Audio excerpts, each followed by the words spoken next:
have multiple options to select the multiple values at a time. So how we can implement these things? So let me open my org, close everything. Under this plus icon, let me add the screen. Let's say demo screen, something like that, or demo we already given. So make it as a one. Under here, you have to search like choice lookup. Here you can see the new options to use these new values.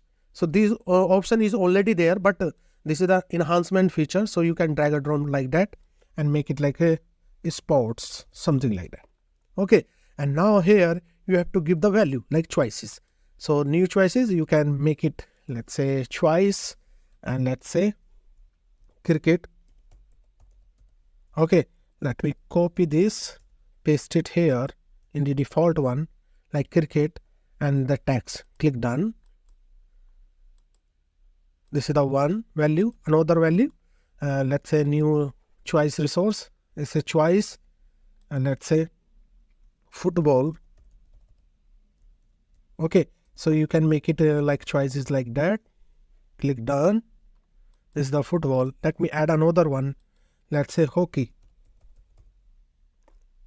Create this hockey one. Now hockey, right? So click on done. Save this flow, and once you save this flow, now you have to. So you have to once you done with your values, you have to change this. Let's user select multiple options. So you have to enable it like yes. Click on done. Make it as a save, and you have to debug your flow. Click on this debug, and once you debug this flow, immediately you will be seeing lots of value inside this one.